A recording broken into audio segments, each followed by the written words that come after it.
Ceci est une histoire vraie.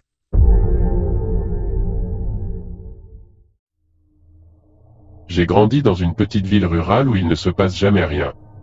Le genre d'endroit où il n'est pas rare de laisser ses portes non verrouillées et où les voisins les plus proches sont à 1 kilomètre ou 2 de la maison. Notre famille avait aussi un vieux chat obèse, Tag, qui était une drama queen, mais nous l'aimions.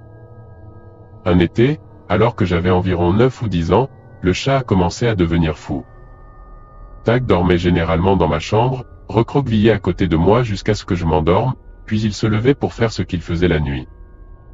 Occasionnellement, il miaulait ou essayait de me réveiller les nuits malheureuses où il pouvait voir le fond de son bol de nourriture et avait besoin d'une collation de minuit.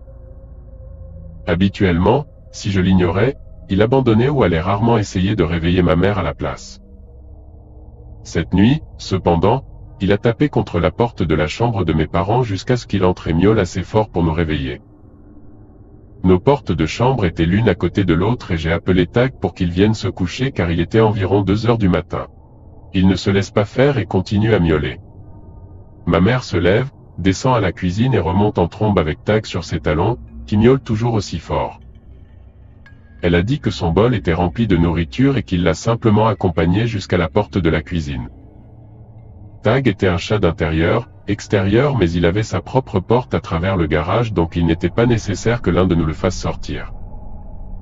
Ma mère a dit que mon frère avait dû laisser la porte de la cuisine ouverte et que la porte moustiquaire était fermée, mais qu'elle ne la tenait pas ouverte indéfiniment pour que le chat reste là et ne sorte pas. Elle a fermé la porte de la cuisine et s'est rendormie, en fermant fermement la porte de sa chambre cette fois, afin que Tag ne puisse pas revenir dans leur chambre.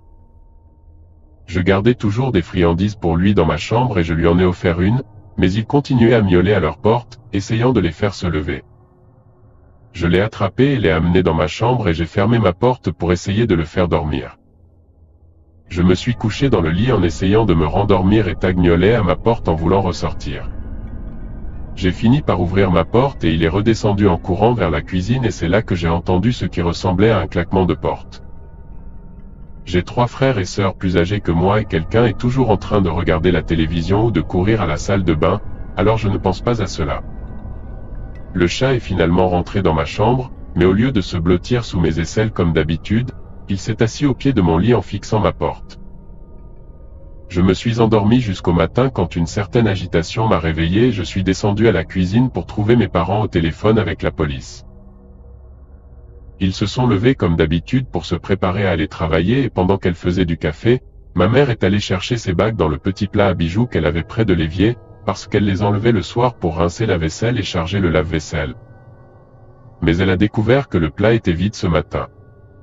Comme il s'agit d'une petite ville, le shérif envoie un adjoint et quand mon père sort pour les rencontrer, il voit que le quad n'est plus là. La clé n'est plus sur le porte-clés.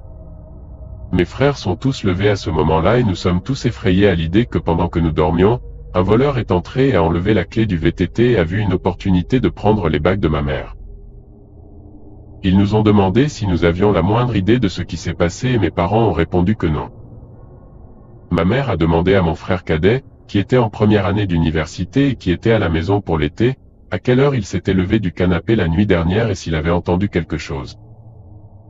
Il a répondu qu'il s'était couché à 10 ou 11 heures et a demandé ce qu'elle voulait dire, car sa chambre était au sous-sol et il n'aurait rien entendu dans la cuisine.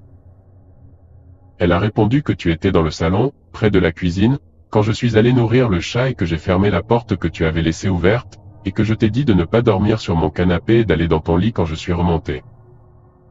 Il a dit à maman qu'il était au sous-sol depuis le dîner et qu'il n'était jamais sorti ou remonté, qu'il avait regardé un film dans le salon du sous-sol avant d'aller se coucher dans sa propre chambre.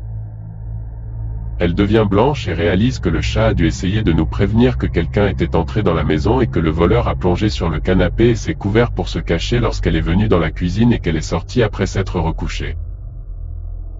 Le policier a dit que pour que quelqu'un soit si effronté, il devait connaître notre famille, nos habitudes, mais ne pensait pas que le chat était si surprotecteur et avait probablement l'intention de voler davantage mais avait peur que le chat ne réveille toute la maison. Cela fait plus de 20 ans que cela s'est produit et le voleur n'a jamais été arrêté, mais il est troublant de penser que c'était probablement quelqu'un qui était déjà venu chez nous en tant qu'ami. Dieu bénisse les chats.